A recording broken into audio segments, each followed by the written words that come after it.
दोस्तों, स्वागत है आपका हमारे YouTube चैनल डी के जनरल 4354 में। आज की कहानी है एक भूतिया स्कूल की, जहां आज भी गूंजती है चीखें। यह कहानी सुनकर आपको सच में बहुत ज्यादा डर का एहसास होने वाला है। दोस्तों, अगर आप लोग हमारे चैनल पर नए हैं तो प्लीज चैनल को जरूर सब्सक्राइब करें ताकि ऐसे ही कहानी आप लोगों को मिलता रहे। और आप कमेंट करके बताइए कि आप हमारी कहानी कहां से सुन रहे हो और आपका नाम क्या है। तो चलिए कहानी शुरू करते हैं। मैंने कभी नहीं सोचा था कि एक दिन मेरी जिंदगी में ऐसा मोड़ आएगा जो मुझे मौत के इतने करीब ले जाएगा। मैं अंशिका, एक साधारण लड़की हूं जो हमेशा नए अनुभवों की तलाश में रहती थी। लेकिन उस रात जो मैंने देखा वो शायद मैं जिंदगी भर नहीं भूल पाऊंगी। सब कुछ उस समय शुरू हुआ जब मुझे एक नए शहर में नौकरी मिली। मैं एक पुराने स्कूल में गणित की शिक्षिका बनकर आई थी। स्कूल काफी बड़ा था, लेकिन अजीब सी वीरानी हमेशा उसके चारों ओर मंडराती थी। स्थानीय लोग कहते थे कि यह स्कूल अभिशापित है, लेकिन मैंने कभी इन बातों पर ध्यान नहीं दिया। पहले दिन मैं उत्साह से स्कूल पहुंची। स्कूल की इमारत बहुत पुरानी थी, उखड़ी हुई दीवारें, जंग लगे गेट और एक अजीब सा सन्नाटा।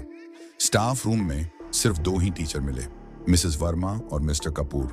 दोनों ही कुछ चुप चुप से रहते थे। शाम को जब मैं अपनी क्लासरूम में फाइल संभाल रही थी, तब अचानक मुझे लगा कि किसी ने मेरे कानों में फुसफुसाकर कहा, यहां से चली जाओ। मैंने पलटकर देखा, कोई नहीं था। शायद मेरा वहम होगा, मैंने खुद को समझाया, लेकिन मन में एक बेचैनी घर कर गई। अगले दिन मैंने मिसेस वर्मा से पूछा, स्कूल में तीसरी मंजिल हमेशा बंद क्यों रहती है? वो एक पल को ठिठक गई और धीमे से बोली, वहां मत जाना। 20 साल पहले एक लड़की ने वहां आत्महत्या कर ली थी।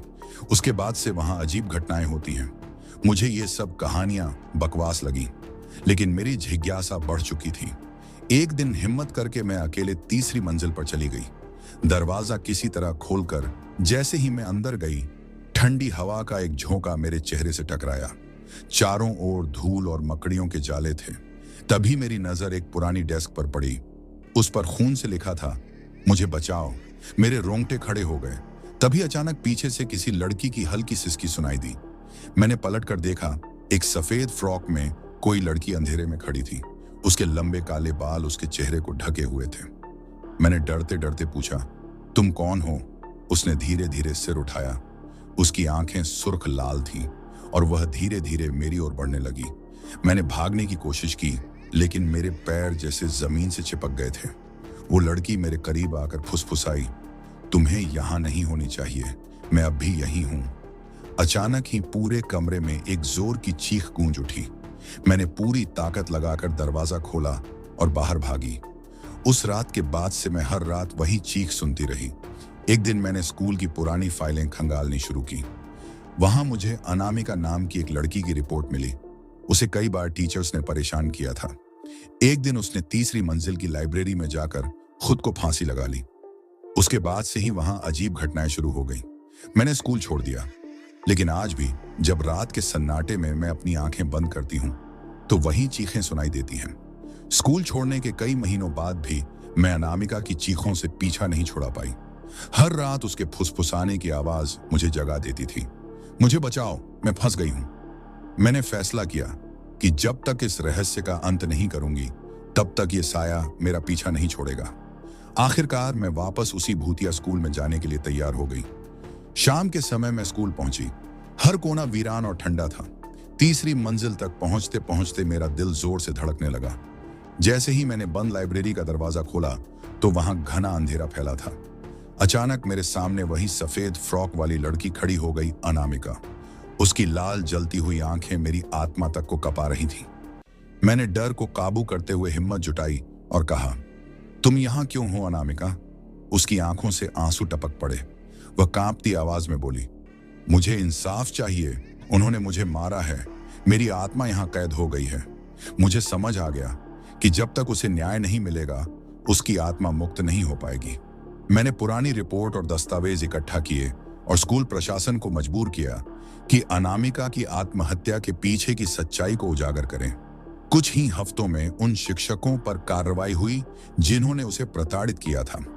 स्कूल ने अनामिका की याद में एक स्मारक भी बनवाया। उस रात मैं फिर से लाइब्रेरी में गई, लेकिन इस बार वहां अजीब सा सुकून महसूस हो रहा था। तभी मुझे हल्की सी फुसफुसाहट सुनाई दी। धन्यवाद, अब मैं जा रही हूं। मैंने पलट कर देखा, अनामिका की आत्मा मुस्कुरा रही थी और फिर धीरे धीरे वह धुएं में बदलकर गायब हो गई। उसके बाद से तीसरी मंजिल से कोई चीखें नहीं आई। लोग कहते हैं कि अब वो स्कूल पहले से ज्यादा शांत है, लेकिन अगर तुम कभी उस पुरानी लाइब्रेरी में जाओ और हल्की सी फुसफुसाहट सुनो, मुझे बचाओ, तो समझ जाना हर आत्मा को मुक्ति नहीं मिलती और कुछ कहानियां कभी खत्म नहीं होती। मैंने कभी नहीं सोचा था कि एक स्कूल में पढ़ाने की नौकरी मेरी जिंदगी का सबसे डरावना अनुभव बन जाएगी। जब पहली बार उस पुराने स्कूल में कदम रखा तो सब कुछ आम लगा, मगर जो कुछ मैंने वहां देखा और महसूस किया वो आज भी मेरी रूह तक को हिला देता है। तीसरी मंजिल पर जो कुछ हुआ वो मैं चाहकर भी नहीं भूल सकती। अगर आप भी कभी किसी रहस्यमयी अनुभव से गुजरे हैं तो हमें कमेंट में जरूर बताइए। और हाँ, ऐसी ही सच्ची और डरावनी कहानियों के लिए हमारे चैनल को सब्सक्राइब करना ना भूलें। अगली बार फिर मिलेंगे एक और अनकही आप बीती के साथ। तब तक अपना ख्याल रखें। धन्यवाद।